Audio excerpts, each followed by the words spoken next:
Señor, te damos gracias. Tu palabra es la luz que ilumina nuestro caminar. Y tú has dejado principios para que nosotros los pongamos en práctica para edificar tu iglesia, Señor. Y tu iglesia la formamos todos los que hemos sido lavados con tu sangre. En el nombre de Jesús, Padre, te pedimos sabiduría para hablar y acomodar como debe ser tu palabra, Señor, que sea entendible, y entendimiento a mis hermanos, discernimiento para entender tu palabra, Señor. En el nombre de Cristo Jesús. Amén. Principios o métodos. Hace 30 años iniciamos lo que hoy es Casa de Oración. Dios nos había prometido muchas cosas cuando iniciamos, y hoy puedo decir, como dijo Josué, no faltó palabra de todas las buenas promesas que Jehová había hecho a la casa de Israel. Todo se cumplió. ¿Cuántos le dan gracias a Dios por el Dios fiel que tenemos? Es imposible que Dios nos mienta. Cuando Dios nos dice algo, Él lo va a hacer. Y bueno, sin embargo, Dios ha sido fiel. Sin embargo, pues se entiende que el inicio, cuando iniciamos, no fue fácil. Había todo tipo de carencias, no teníamos apoyo de nadie, no conocía yo a nadie. Yo le dije a Dios, ¿cómo le voy a hacer, Señor, si no conozco a nadie? Y el Señor me respondió, ¿no te basto yo? Yo le dije, no, hasta me sobra. Pero yo le volví a preguntar, Señor, pero nunca he levantado una iglesia. Y el Señor me respondió, tampoco nadie había pasado el Mar Rojo hasta que Moisés lo hizo. Bueno, desde ese tiempo ya no discuto con Dios. No le he ganado una. Siempre Él tiene una respuesta. Y bueno, iniciamos. Fíjese que mi esposa, Vicky, y yo nacimos en una iglesia típica de corte carismático pentecostal. Ahí fue nuestro inicio. Donde había muchas manifestaciones milagrosas del poder de Dios. Pero yo nací en medio de todo eso. A la semana de haberme convertido, mi esposa tenía 2 semanas de haberse convertido, se convirtió una semana antes que yo. En ese tiempo éramos novios. Y a la semana de estar convertido, mi esposa y yo fuimos a orar. Yo vivía en unos departamentos y había un paralítico ahí. Y fuimos y oramos por él y lo vimos levantarse. Y se armó un tremendo alboroto ahí en el edificio porque todo el mundo conocía al paralítico. O sea, yo creo en milagros. Muchos dicen, por lo que enseño a veces, no creo en milagros. En medio de eso nací yo. ¿Cómo no voy a creer? Imagínense a la semana y orar por un paralítico y verlo que se levanta y sale corriendo.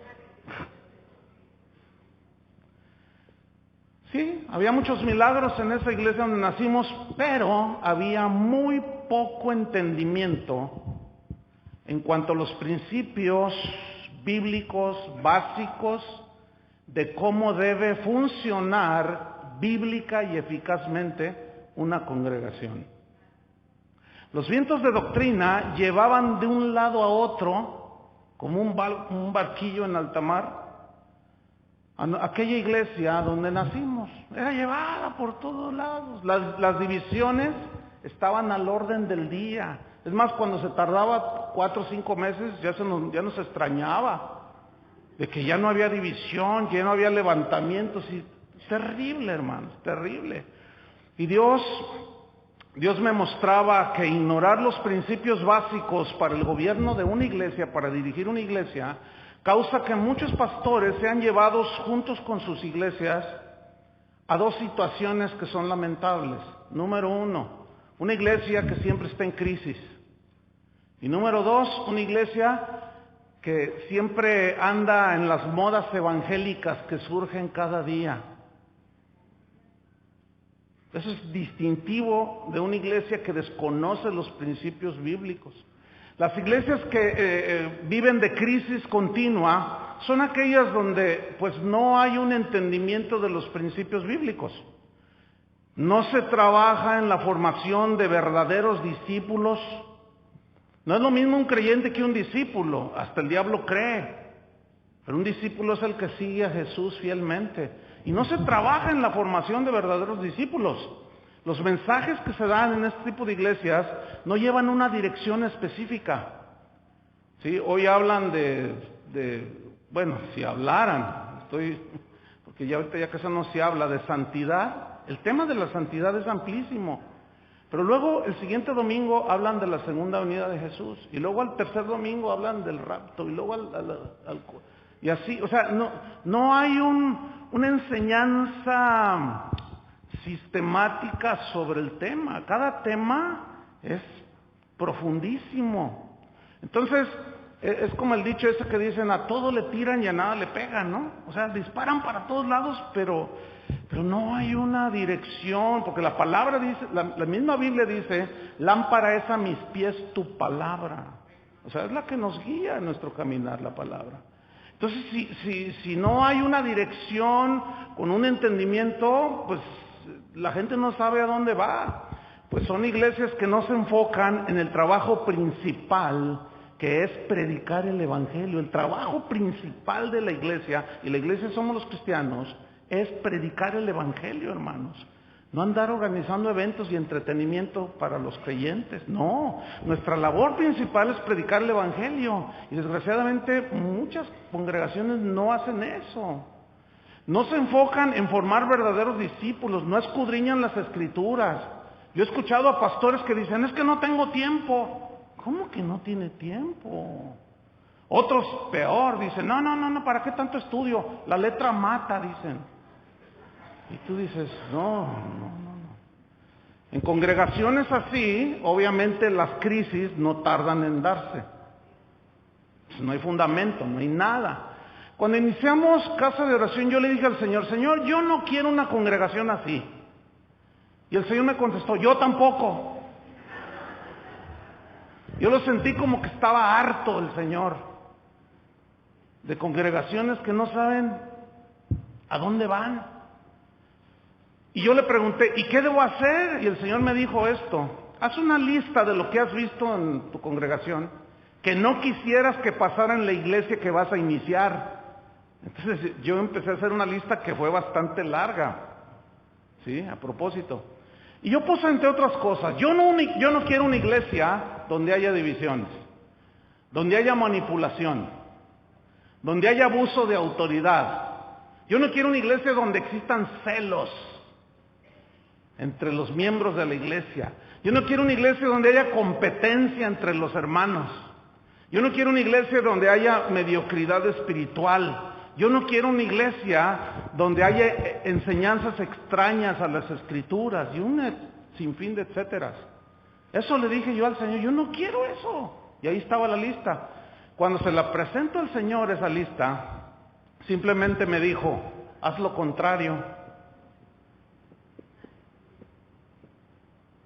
Haz lo contrario, no manipules a la gente, no trates de hacer la obra del Espíritu Santo, no los engañes, enséñales mi palabra, enséñalos a perdonar, para que no haya división. Y me dijo, simplemente haz lo contrario. Yo le contesté, pero ¿cómo, Señor? Y Dios me respondió, estudia las Escrituras, allí está la respuesta. Ahí dejé establecido cómo debe ser edificada mi iglesia. ¿Se acuerdan que Jesús dijo, yo edificaré mi iglesia? Él dijo yo, pero Él usa hombres. Nosotros nada más debemos ser canales. Pero fíjate, qué revelación me dio el Señor. Estudia la Biblia. Eso para mí era extrañísimo. Y concretamente me dijo, lee el libro de los Hechos. Y el Señor me enseñaba, tu trabajo fundamental consistirá en enseñarles mi palabra. Haz discípulos míos, no tuyos. Claramente me lo dijo. Aliméntalos con mi palabra y no con ideas tuyas. Y lo demás me dijo, déjamelo a mí. Y bueno, yo tenía 25 años cuando inicié. Empecé a estudiar el libro de los Hechos, como me dijo el Señor, y comenzamos a aprender que debíamos de ir solucionando las necesidades de la congregación conforme se iban presentando. Entendí que no debíamos de tratar de tener todos los ministerios en un par de años. Yo lo empecé a entender.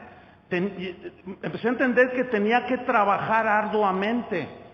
Vamos a ver un ejemplo de lo que aprendí en esos años en Hechos capítulo 6, versículo 1. Hechos capítulo 6, versículo 1.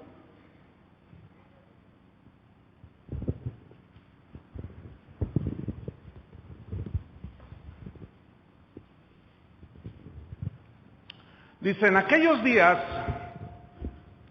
como creciera el número de los discípulos, ¿cuántos quieren que las iglesias crezcan? Todos, ¿sí?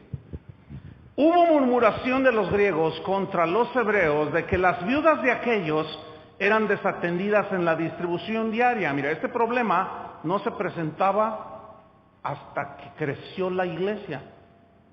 Y aquí hay un principio: Dios no te va a suplir una necesidad que tú no tienes. Y yo he visto a pastores que inician una congregación y al año ya quieren 10,000 personas.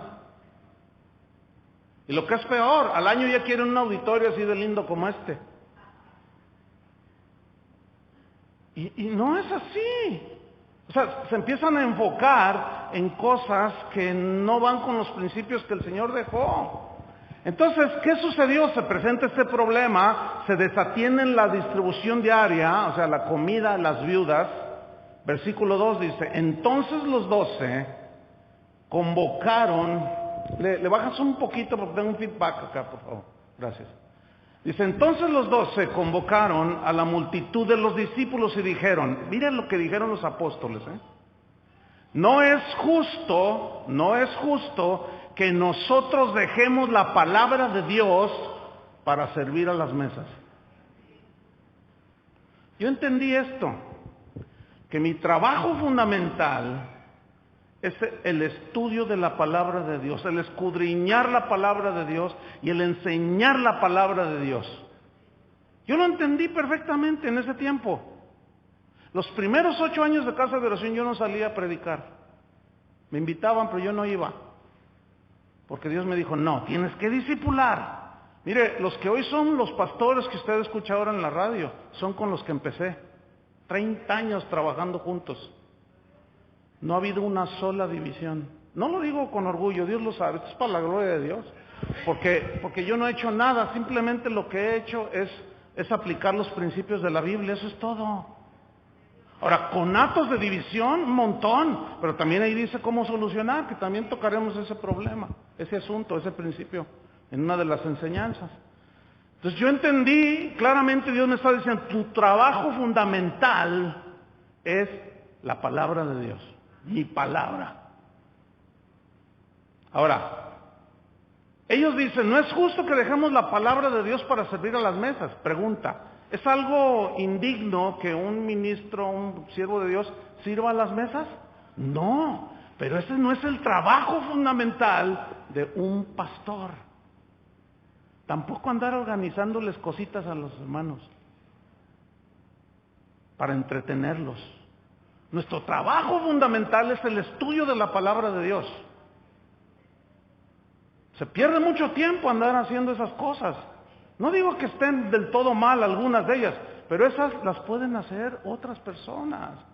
Y uno, fíjate, vamos a seguir leyendo, en el versículo 2 dice, entonces los 12 convocaron a la multitud de los discípulos y dijeron, no es justo que nosotros dejemos la palabra de Dios para servir a las mesas.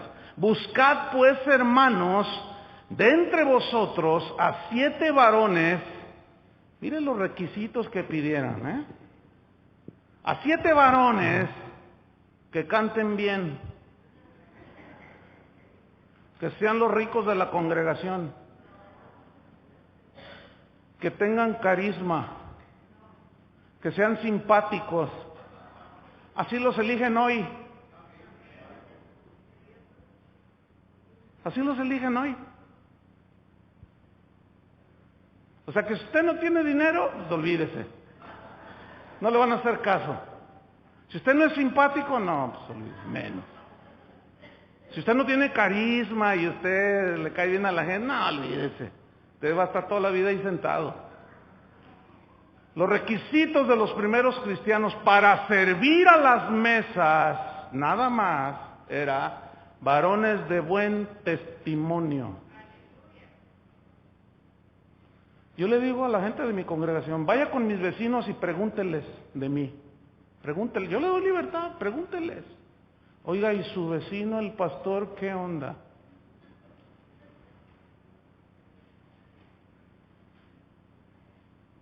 Mañana vamos a ir a tu casa, a preguntarle a los vecinos. De buen testimonio. Nada más aquí podemos pasarnos toda la enseñanza. No lo podemos hacer por ahora. Porque hay más, dice, llenos del Espíritu Santo.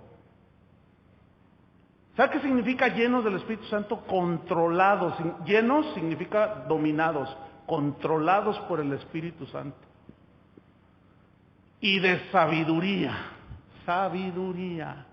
A quienes encarguemos este trabajo, imagínate nomás.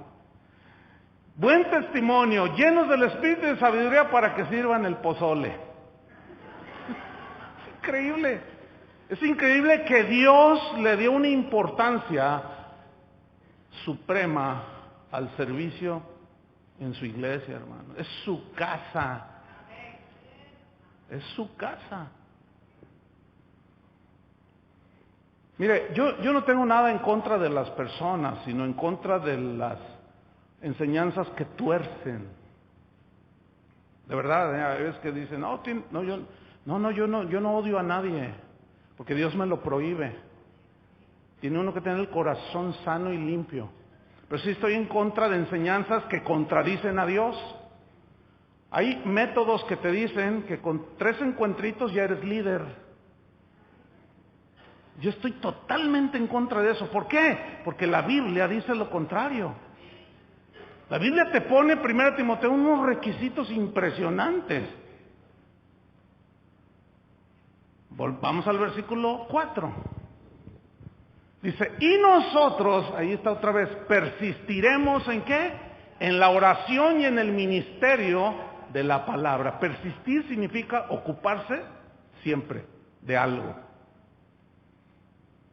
Yo cuando invitamos a algún pastor allá en la ciudad donde vivo, oye, te invitamos a orar, mira, todos los viernes hoy se juntaron los pastores con los que me junto, es un grupo muy numeroso.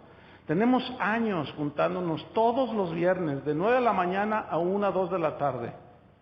Oramos y escudriñamos la palabra. Y son de diferentes iglesias, Y les invitamos, algunos dicen, ¿y qué tanto hacen ahí? No, pues estudiamos la palabra, oramos, nos compartimos, nos edificamos. No, ustedes no están perdiendo el tiempo. Ustedes no hacen nada. Te invitamos. No, yo no tengo tiempo para esas cosas, dicen. O sea, no tienen tiempo para orar y escudriñar la palabra. Yo dentro de mí digo, pobres ovejas. Porque los que la llevan son las ovejas. Es como cuando usted ve una familia y el padre es un desobligado. O es un borracho o un drogadicto, dice, pobre familia, pobres ovejas, las que están debajo de un liderazgo irresponsable, o que no entiende su papel principal, que es la enseñanza, el escudriñar la palabra y enseñar a los discípulos. Como resultado de esto que ellos hicieron, miren lo que dice el versículo 7. Y crecía la palabra del Señor, claro, ¿cómo no va a crecer? Cuando dice crecía la palabra del Señor, que se extendía y la gente se convertía. Y el número de los discípulos se multiplicaba grandemente en Jerusalén. Ok, usted bien sabe que un edificio como este necesita fundamentos, o sea, necesita pilares, columnas, ¿sí o no? La gente, los que Dios llama para que estén sirviendo en una congregación, son como las columnas sobre los cuales se pone el edificio. ¿Entiende? Pero si las columnas son débiles, esto se cae. Por eso los arquitectos, los ingenieros calculan perfectamente el tamaño del edificio lo dividen, lo multiplican, hacen todas sus ecuaciones ahí para ver cuántos pisos pueden poner, cuánto puede aguantar. Hay congregaciones, hay pastores que quieren iglesias, yo por fe dicen, tengo una iglesia de 10,000 y no puede con 20 ahí en la congregación. O sea, ¿cómo Dios lo va a aplastar el edificio? O sea, y así hay un montón de cosas. Pero la única manera de crecer sólidamente es cuando edificamos sólidamente con la palabra. Entonces, fíjense, Dios me estaba enseñando que como pastor tenía un trabajo fundamental y me hizo ver con mucha claridad Efesios 4:11. Vamos de nuevo a los textos con los que iniciamos. Los empecé a ver muy claro, hermanos, se me aclaró. Y dice, y Él mismo constituyó a unos apóstoles, a otros profetas, a otros evangelistas, pastores y maestros. ¿Para qué? A fin de perfeccionar a los santos para la obra del ministerio, para la edificación del cuerpo de Cristo. Entonces, Dios a mí me había llamado a ser pastor. Entonces, dije, bueno, pues aquí de eso estoy yo. Ok, ¿para qué me puso Dios? Yo estaba entendiendo, versículo 12. A fin de perfeccionar a los santos para la obra del ministerio. Y yo dije, ¿y qué es perfeccionar a los santos? Y me puse a estudiar. No hay otra manera que escudriñar. No hay otra manera de sacar los tesoros de la palabra. Si no te oras y te pones ahí, Señor, revélame tu palabra. Y te estás allí estudiando la palabra, escudriñando la palabra de Dios. Entonces, resulta que la palabra perfeccionar a los santos, bueno, sabemos que son los creyentes, los discípulos, pero la palabra perfeccionar es un término que se traduce del griego catartizo. Y esa palabra significa preparar. Entonces yo dije, tiene varios significados. Yo dije, entonces mi trabajo es preparar a los santos. También significa capacitar. Y el Señor me estaba diciendo, vas a tomarte todo el tiempo, con paciencia, para capacitar a los que yo vaya añadiendo a la iglesia. Y la capacitación no solo, es bíblica, por supuesto, el fundamento, pero también tratar en su formación de carácter, estar con ellos, formarlos, disciplinarlos, alentarlos, reprenderlos, etcétera, ¿no? También significa restaurar. Y la restauración es más laboriosa que construir de la nada. Es más trabajo restaurar un edificio que construirlo de cero. Y como venimos del mundo, traemos cada cosa. Y aún nacidos de nuevo, tiene que ser transformado el carácter. Por eso, esa verdad que estábamos cantando, transfórmame, úsame, quebrántame, es aunque lo quieras o no lo quieras. Así trabaja Dios. Para fin de restaurar un edificio se tumba la pared, se rompe aquí, se escarba acá, se tira más allá, ¿sí o no? Entonces, el trabajo de restaurar a una persona o a un creyente que se deslizó y cayó, lleva su tiempo, hermanos. También significa instruir, pero también significa llevar hacia la madurez. Entonces yo dije, esto me va a costar la vida. Sí, efectivamente. Yo le pregunté, Señor, ¿y todo este arduo trabajo, para qué? O sea, yo entiendo eso, Señor. Debo preparar, capacitar, restaurar, instruir, dirigir, llevar, ayudarlos a crecer, ayudarlos a que vayan hacia la madurez. Todo este arduo trabajo, ¿para qué? Y la respuesta está en el mismo texto. El Señor me dijo, ¿quieres una iglesia sólida? Sí. Ok, haces tu trabajo y este es el ¿para qué? Para la obra del ministerio. O sea, en otras palabras, ¿quién es el que va a hacer la obra del ministerio? Los santos. ¿Y qué significa la obra del ministerio? La palabra obra significa el trabajo, significa la labor, la ocupación del ministerio. La palabra ministerio, ustedes saben lo que significa servir. Porque el pastor tiene una tarea medular, instruir, corregir, enseñar, capacitar, para que los santos, o sea, ustedes, supongamos que esta es una congregación local. Entonces mi trabajo es hacer todo eso para que ustedes hagan la obra del ministerio. Y ministerio significa servir, pero también significa socorrer. Significa ayudar. Porque se entiende que el pastor no lo sabe todo. Y no tiene todos los talentos ni todos los dones, ¿verdad que no? Pero sí tiene que saber instruir. Entonces entendí que si yo quería una iglesia que creciera sana, y eso es lo que dije, iglesia sana, debía dedicarme a llevarlos hacia la madurez, enseñándoles, capacitándolos, preparándolos. Y Dios me fue enseñando que para hacer esto debía de dar mi vida como el violinista. Tener mucha paciencia, mucho amor y perdón para la gente que iba a empezar a llegar. Y esto me recuerda lo que le dijo Pablo a Timoteo: te encarezco delante de Dios y del Señor Jesucristo, que juzgará a los vivos y a los muertos en su manifestación y en su reino, que prediques la palabra, que instes a tiempo y fuera de tiempo, redarguye. Redarguir significa confrontarlos con la verdad de sus errores. Eso es lo que menos se hace hoy. Entretienen a la gente y les dan dulcecitos. Y dice Pablo, redargúyelos. Timoteo, reprende, dice. Estoy leyendo 2 Timoteo capítulo 4.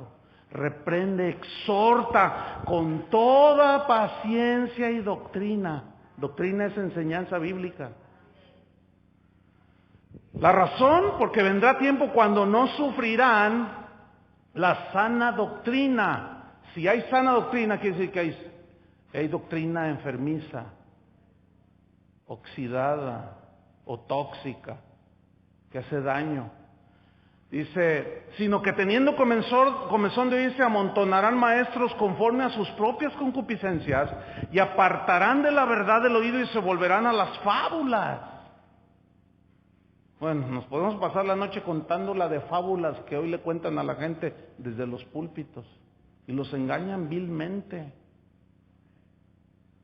Pero tú sé sobrio, le dice Pablo a Timoteo, sé sobrio en todo, soporta las aflicciones. ¿A qué se refiere? Las aflicciones que produce el discipular.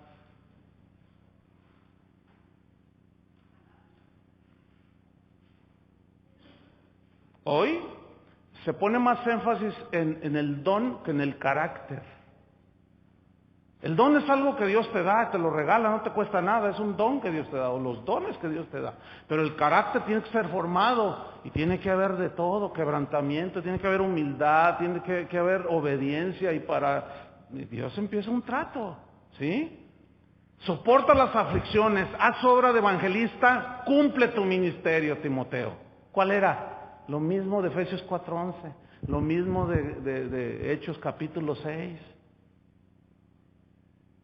Cumple tu ministerio. ¿Cuál era su ministerio como pastor?